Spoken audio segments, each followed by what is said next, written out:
L'échiquier international, bienvenue à vous. Une trêve précaire pour préparer de futures opérations militaires. Cela en a tout l'air si on s'arrête sur le vote au Parlement sioniste concernant l'annexion de la Cisjordanie, un plan d'annexion avec 2 projets de loi et ce, en la présence du vice-président américain J.D. Vance. Nous ne sommes pas un protectorat américain, a affirmé Netanyahou. Et d'un autre côté, le président américain rétorquait à un parterre de journalistes lors d'une conférence de presse à Washington. Soyez sans crainte, il n'y aura pas d'annexion de la Cisjordanie. Faut-il le croire? Or, depuis plusieurs jours, on voit défiler une ribambelle de diplomates américains au sein de l'hydro-sioniste, ce qui s'apparenterait à une surveillance continue de la clique de Netanyahou. Entre une stabilité régionale, gage de victoire diplomatique obtenue par Trump, et un allié qui joue sa propre partition, le tout nous inciterait à conclure d'une entente fragile, mésentente ou désaccord profond sur le sort de la Palestine. Le sionisme pourtant a un ADN et ne le cache pas, à savoir justement l'occupation de toute une région. Faisons le tri de ces éléments ensemble et c'est tout de suite.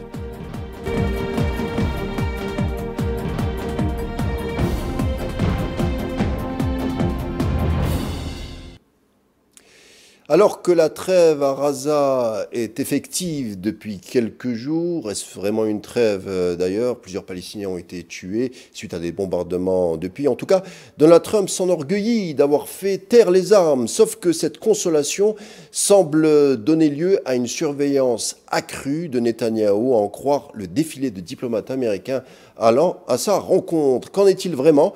Manuel Pouchelet, bonsoir.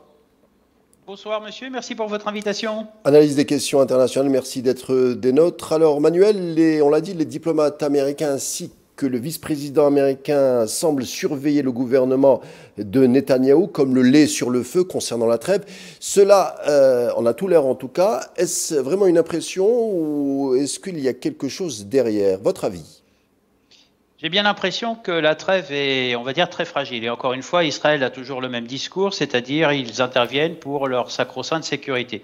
Maintenant, j'ai l'impression que Donald Trump a quand même des informations que nous n'avons pas forcément sur le plan médiatique, où il sait pertinemment qu'il y a toujours ce fameux projet de Grand Israël voulu par Benjamin Netanyahou et sa clique. Et le fait d'envoyer, on va dire, le vice-président américain et en même temps d'autres diplomates, est un message fort en voulant, on va dire, peut-être brider certaines ardeurs de Benjamin Netanyahou qui risquerait bien entendu de faire ce plan de paix un réel échec. Maintenant, il faut prendre en compte, il faut aussi voir la situation en dehors des frontières, on va dire, de la Palestine occupée et de la région qu'est le Moyen-Orient. Il faut aussi voir ça sur d'autres échelons.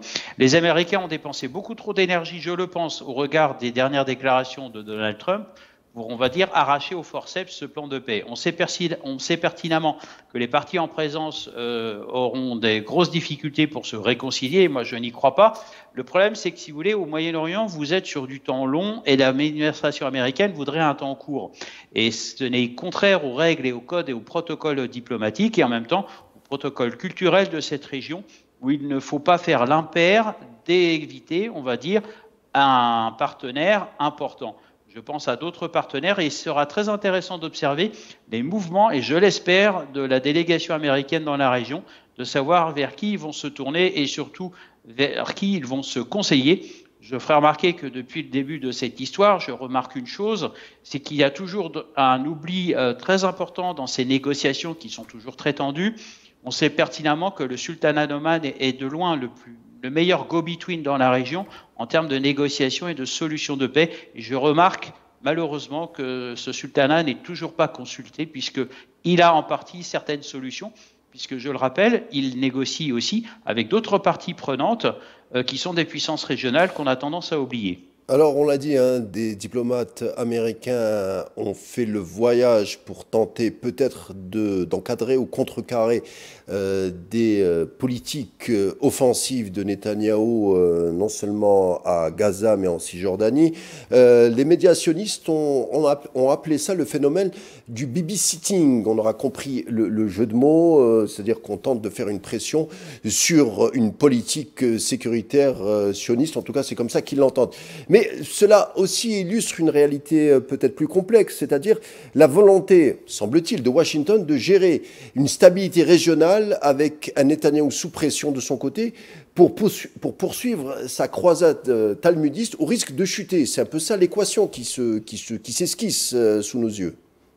Oui, c'est difficile à dire. Vous savez, c'est une région qui est opportuniste, volatile et surtout réversible. Donc en fait, la politique américaine avec Israël, de toute façon, aura des conséquences dans leurs relations avec les autres États de la région. Il faut vraiment le prendre en compte. Maintenant, j'ai bien l'impression que Benjamin Netanyahou c'est toujours son plan de grand Israël est toujours d'actualité. Je pense qu'il a caché la réalité à Donald Trump lors de sa visite. Vous savez, en diplomatie, le fait qu'un président américain se déplace dans une région est un geste fort. Maintenant, il vient d'envoyer J.D. Vance, mais en même temps, il faut aussi que vous regardiez la composition de la délégation américaine pour comprendre que derrière, est-ce qu'on a affaire à des diplomates ou à des hommes d'affaires? C'est là la question. Et on sait pertinemment que, notamment lors du discours à la Knesset de Donald Trump, lors de son dernier déplacement, c'était un discours d'auto-félicitation. Quand vous regardez, il avait félicité Jared Kushner, il avait félicité le négociateur M. Wilcock. En fait, on n'est plus ni moins que des hommes d'affaires. Je pense que l'administration Trump, en matière de diplomatie, est peut-être son point faible, mais je vais rester très prudent, parce que bien sûr, la diplomatie, vous avez une partie visible et une partie qui reste très secrète, hein, il faut le savoir. Mais derrière tout ça, les dernières déclarations du président américain démontrent que Benjamin Netanyahu campe sur ses positions et grignote, hein, pour reprendre d'autres termes, la Cisjordanie. Je vous fais remarquer que la Cisjordanie, depuis des années, il y a des territoires qui ont été grignotés à plus de 3000% avec l'installation de colonies israéliennes. Et ça, il faut le prendre en compte. Pourtant, vous dites Netanyahou a tenté de cacher une certaine partition à Trump, alors que d'un autre côté, on sait que les Ben Gvir, les Smotrich, même certaines voix évangélistes aux États-Unis, les fameux sionistes chrétiens, militent ouvertement pour reprendre les hostilités, que ce soit à Gaza, mais même en Cisjordanie. Ouvertement, je reviens à ce plan d'annexion de la Cisjordanie, d'ailleurs, au nez et à la barbe de J.D. Vance, puisque le vote à la Knesset s'est effectué alors que J.D. Vance était attendu au sein de cette partie occupée du Moyen-Orient. Donc, les plans sont clairs, Manuel Pouchelet. Les plans sont clairs, il n'y a aucune ambiguïté. On va dire la Knesset fait son travail de démocratie. Et même au nez, excusez-moi l'expression, on est à la barbe des Américains pour leur faire comprendre que c'est eux qui décident. De théocratie. Maintenant, je rappelle une chose. Les Américains, de toute façon, il va bien aussi falloir qu'ils aient ce qu'on appelle un retour sur investissement, parce que cette guerre et cet approvisionnement en bombes et autres matériels militaires leur a coûté cher. Mais il y a une chose dont on ne parle jamais dans ce conflit, c'est également l'enjeu des ressources naturelles. Il faut savoir qu'en Cisjordanie et à Gaza, il y a des nappes d'eau qui sont très importantes pour l'économie israélienne, et notamment leurs projets agricoles. Je vous ferai remarquer qu'il y a quand même des choses qui sont complètement impensables. On a même de la pisciculture dans le désert du Negev. Et en même temps, vous savez qu'il y a eu des accords il y a de nombreuses années entre les pays de la région des rives du Jourdain pour justement tenter de trouver une solution à ce problème de l'eau. Maintenant, derrière tout ça, il faut savoir que Benjamin Netanyahou est quand même motivé par ce projet de grand Israël qui fait peur à toute la région. Et en même temps, cette trêve est une fausse trêve qui permet à l'armée israélienne, on va dire, de bénéficier de permissions pour requinquer, on va dire, ses forces, mais qui regarde d'un œil, on va dire, très aguerri et qui mène ses projets. Maintenant, le vote que vous évoquez à la Knesset au nez à la barbe de J.D. Vance, c'est-à-dire que c'est quand même un message inquiétant en disant nos affaires suivent notre cours, peu importe la diplomatie ou les pressions que vous allez effectuer sur nous, de toute façon, nous poursuivons notre projet. C'est là que le président Trump a montré un certain agacement lors d'une conférence de presse que vous avez mentionnée à Washington. Alors un certain agacement, puisque vous avez parlé du projet du Grand Israël qui s'entrechoque avec le plan de trêve de Trump. Et on va en parler justement avec quelques points, puisque, entre guillemets, Trump fait le boulot, comme on dit, puisque le point 9, on parle de remettre en selle l'autorité palestinienne. Le point 16, Israël, il le dit, hein, ça figure dans le plan, Israël n'occupera pas ou n'annexera pas Gaza ni la Cisjordanie. Et enfin, le point 19, la création d'un État palestinien, c'est ce qui figure dans le plan, le fameux plan de Trump. Mais le problème, c'est que les États-Unis, d'après les envolées talmudistes de Smotrich et de Ben-Gvir, risquent d'avoir un espèce de rôle gestionnaire un peu précaire, et ça pourrait voler en éclats si demain Netanyahou décidait de reprendre les hostilités. Cela mettrait à mal la crédibilité de l'administration Trump. Est-ce que Trump acceptera ce plan-là ou il sera contraint? Quel est votre avis? Je pense de toute façon, à la fin, Donald Trump, il fera exécuter son plan. Quoi que l'on en dise, maintenant, je pense que Benjamin Netanyahou, il ne le dira jamais, il est aussi menacé par cet extrême qui fait partie de son gouvernement avec les ministres que vous venez de mentionner. Et ça, malheureusement, il est obligé de composer avec. Mais Benjamin Netanyahou, il est aussi sous pression. Donald Trump l'est un petit peu moins, si vous voulez, où il peut encore jouer le temps long dans la mesure où on est encore avec une bonne distance, on va dire, de son premier bilan de ce qu'on appelle, vous savez, les élections de mi-mandat, où il espère toujours avoir cette majorité, voilà, les midterms, qui seront en 2026. Maintenant, je vais rester très prudent parce que vous savez, Donald Trump est un personnage qui est quand même imprévisible, c'est un excellent communicant, mais n'oublions pas que derrière cette diplomatie, il y a aussi cette volonté d'affaires. Et j'ai un peu peur que la machine, on va dire, de Benjamin Netanyahou qu'il a mis en place, ou ses plans, s'il contrecarre un petit peu les points que vous venez de m'évoquer, ça me fait un petit peu penser, vous savez, les Américains ont l'habitude des plans de paix ou peu importe, pensez à ce qui s'était passé avec Roosevelt, etc. Il y a fort longtemps. Maintenant, l'objectif aussi, il faut que du côté palestinien, ils aient un homme fort qui puisse, on va dire, reprendre les rênes d'une autorité palestinienne qui, je remarque ces derniers temps, fait preuve d'une grande transparence. Et il faut féliciter ce travail en ce sens. On s'aperçoit que la contradiction, elle vient bien du côté israélien et non du côté américain ni palestinien. Et c'est cette contradiction, excusez-moi, qu'il va falloir combattre. Et j'ai l'impression que Trump risquerait d'y perdre un petit peu son latin dans cette affaire. La question est directe, parce qu'on a un peu tourné autour du pot. Est-ce que Donald Trump peut mettre une pression sur Netanyahou, tout simplement? Il a les moyens de faire il a des moyens de pression, mais maintenant il y a une chose qu'il ne faut pas oublier, c'est qu'il y a aussi une forte présence d'électeurs américains qui ont voté pour Donald Trump et qui risqueraient de retourner leur veste au moment des midterms. Attention, Donald Trump n'est pas forcément en position de force pour l'instant. Maintenant, quelles sont les solutions pour aller vraiment, franchement, directement, on va dire, à l'essentiel? Benjamin Netanyahou semble aussi, de son côté, incontrôlable, et ça, Donald Trump ne le supporte pas. Un mot sur la situation sur place. Ça concerne Gaza. La Cour internationale de justice a ordonné à l'entité sioniste d'autoriser l'entrée de l'aide humanitaire au sein de l'enclave, suite à l'appel de 40 ONG, au respect également du droit international, découlant d'ailleurs du plan de paix de Trump. D'après ces ONG, une centaine de demandes de cargaison humanitaire ont été refusées depuis le 10 octobre, alors que la situation humanitaire est catastrophique sur place. Alors je vous pose ma question, Manuel Pouchelet. Que peut donc le droit international face à l'entité sioniste ? Le droit international, il doit s'appliquer et malheureusement, je m'aperçois que nous avons très peu de moyens de contrecarrer les actions israéliennes de blocage. C'est ça le problème. C'est une exception.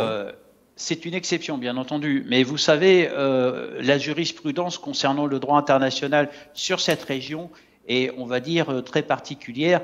Et on a beau lever la voix, malheureusement, c'est toujours bloqué parce que les Israéliens ont toujours leur argument imparable. Le contenu de la cargaison ne répond pas à certains critères de sécurité puisqu'on ne sait pas ce qui peut s'y trouver à bord, etc. C'est toujours le même problème, peu importe les issues et sorties de conflit. De toute façon, l'aide internationale, ça permet malheureusement de tenir en otage, on va dire, les bénéficiaires. Et ça, c'est une chose horrible.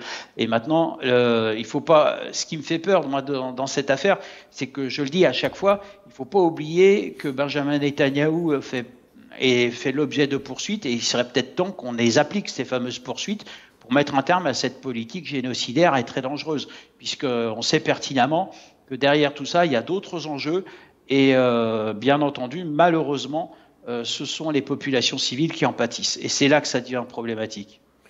Donc ce que vous êtes en train de nous dire, c'est que nous sommes peut-être au seuil d'un nouveau chapitre de choc ou d'offensive ou voire de génocide.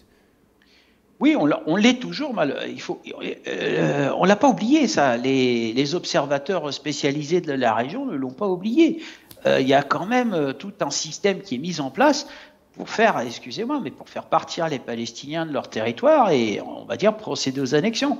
Vous l'avez en direct avec la Cisjordanie. Regardez les colons qui débarquent et qui chassent les Palestiniens de leur territoire. Ce sont des réalités.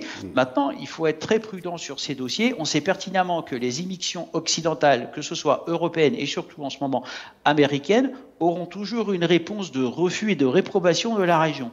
Là, c'est Israël et il y a d'autres acteurs qui sont derrière, mais qui sont beaucoup plus discrets. Je pense à d'autres grandes puissances qui observent et qui, pour l'instant, ne font pas de déclaration. Je pense à la Russie, mais je pense aussi à la Chine, qui souhaite mettre un pied dans la région de manière un petit peu plus, on va dire, en s'immisçant un peu plus. Justement, on va en parler avec un autre sujet du jour, sujet qui est source d'inquiétude pour l'ensemble de la région. Je veux parler de la tension entre, voire même des combats, d'une rare violence, à la frontière entre l'Afghanistan et le Pakistan. Donc, Islamabad a procédé il y a quelques jours à des bombardements réguliers dans les provinces frontalières. Des pourparlers ont lieu en ce moment même en Turquie. Comment lisez-vous cette tension entre Islamabad et Kaboul, Manuel Pouchelet? Ce sont des tensions qui sont liées à plusieurs faits. En fait, vous regardez, l'Afghanistan est une terre riche en termes de ressources naturelles. En même temps, vous avez une juxtaposition de populations, on va dire, aussi nomades, qui n'ont aucune notion des frontières. Il faut savoir que dans ces régions d'Asie centrale que vous m'évoquez, les frontières sont purement naturelles. Elles sont pas elles sont aussi politiques parce que ça a été le partage des empires. Mais je vous ferai remarquer une chose, vous avez derrière ces tensions d'autres acteurs qui sont la Chine et les États-Unis. Les Américains souhaitent remettre un pied en Afghanistan pour faire main basse, on va dire, sur les ressources naturelles, et en même temps, le régime taliban a également du mal dans ses relations avec la Chine, dans la mesure où il faut savoir que vous avez des entreprises chinoises qui construisent des infrastructures pas pour forcément développer l'Afghanistan, mais tout simplement pour créer des nouveaux itinéraires, des nouvelles routes de la soie qui sont chères à Xi Jinping. Les itinéraires ont été recalculés. On savait à l'origine que quand vous regardez la guerre menée par les Américains dans cette région dans les années 2000, l'objectif était aussi de faire main basse sur ces fameuses ressources naturelles d'Afghanistan et d'aller plein sud pour pouvoir les évacuer vers les États-Unis ou leurs alliés, si vous voulez. En même temps, donc c'est un conflit de ressources naturelles, mais derrière cette puissance, derrière cette présence, excusez-moi, ces incidents, vous avez la présence de l'Inde, vous avez la présence de la Chine et bien sûr la présence américaine. Mais derrière tout cela, l'objectif et le grand danger que court cette région, c'est que cette déstabilisation en Afghanistan, au Pakistan, risquerait de faire tache d'huile en allant vers l'ouest, et là je pense plus précisément à l'Iran. Pourtant, Donald Trump, en septembre dernier, avait réitéré sa volonté de reprendre la fameuse base aérienne de Bagram, qui fut le centre névralgique de la présence américaine en Afghanistan jusqu'en 2021, et dont la localisation à proximité de la Chine est géopolitiquement avantageuse. Alors, selon vous, est-ce que c'est aussi ça? C'est un peu la trame de fond derrière le choc à la frontière entre l'Afghanistan et le Pakistan? Oui, vous avez raison, mais également vous parlez de la stratégie de la base de Bagram. Moi, je l'ai vu fonctionner lors du conflit en Afghanistan. Vous avez la possibilité d'installer des moyens, on va dire, logistiques, militaires, d'écoute et satellitaires, bien entendu. Mais derrière tout ça, cette base de Bagram permet aussi d'éviter les élongations logistiques en termes d'autonomie des avions qui viennent ravitailler, puisqu'il faut le savoir, vous êtes aussi à proximité des bases militaires américaines déployées au Moyen-Orient, et ce qui en ferait un point central. La concurrence, vous savez, d'endiguement, et là je vais parler de la Chine, par les Américains, est une réalité, et elle passe par l'Afghanistan. Ça, il faut le savoir. Mais derrière tout ça, vous avez aussi des Américains, dans cette politique d'endiguement, ils ne l'ont pas oublié, de la Russie. Parce que l'objectif pendant cette guerre d'Afghanistan, c'était aussi d'offrir aux nouvelles républiques indépendantes de l'ex-URSS une voie de sortie vers le sud que ne pouvait pas offrir le passage obligé, si vous voulez, par le territoire de la Russie actuelle. Maintenant, les Américains sont très impliqués. L'objectif, c'est de faire également des ventes de matériel militaire à l'Inde, où ils sont en forte concurrence avec d'autres puissances, et je pense notamment à la France. Pourtant, actuellement, il y a une tournée. Donald Trump se prépare à effectuer une tournée en Asie. Il y a un voyage qui devrait l'emmener en Corée du Sud et aussi au Japon, où il a insisté pour que dorénavant, ce soit ces pays qui financent la présence américaine. Et d'un autre côté, on parle d'un retour des Américains en Afghanistan. C'est un peu paradoxal. C'est paradoxal puisque le président américain a toujours voulu quitter cette région. Maintenant, il faut savoir que le Japon et la Corée du Sud sont également de fidèles alliés américains sur le plan militaire et stratégique. Il faut savoir que la Corée du Sud participe activement, à ce qu'on appelle l'AUKUS. C'est une alliance régionale militaire qui regroupe l'Australie, la Corée, le Japon, les Philippines, dont l'objectif est bien entendu l'endiguement de la Chine et le risque, vous savez, de conquête de Taïwan par Pékin. Maintenant, Donald Trump, il est dans la logique, comme il l'avait fait avec l'Allemagne d'ailleurs, avec Madame Merkel. Nous sommes présents sur votre territoire, donc vous payez notre présence puisque vous bénéficiez de notre parapluie non seulement militaire mais également économique. Mais je vous ferai remarquer, moi j'ai le souvenir des forces américaines en Allemagne, sur le plan économique, c'était des bases qui fonctionnaient en autarcie totale et les bénéficiaires allemands n'étaient que très peu nombreux, si vous voulez. Maintenant, les Américains sont toujours dans cette logique d'endiguement, mais le dossier asiatique est une priorité du président Trump, où justement, il s'aperçoit qu'il va avoir besoin d'alliés, notamment ceux que vous venez de m'évoquer, et il risquerait aussi de faire appel aux Européens pour ce dossier qui, pour l'instant, ne mobilise pas tant que cela, puisque je vous le rappelle qu'en Europe, le dossier prioritaire, c'est l'Ukraine. Manuel Pouchelet, merci pour ces explications. Je rappelle que vous êtes spécialiste des questions internationales et je vous dis à bientôt. Merci beaucoup et à très bientôt. L'échiquier international arrive à sa fin. Merci de l'avoir suivi. À partir de demain, l'émission sera diffusée à partir de 17h au lieu des 18h habituelles. Sinon, retrouvez-nous sur les plateformes habituelles. Alors, je vous dis à demain. D'ici là, portez-vous.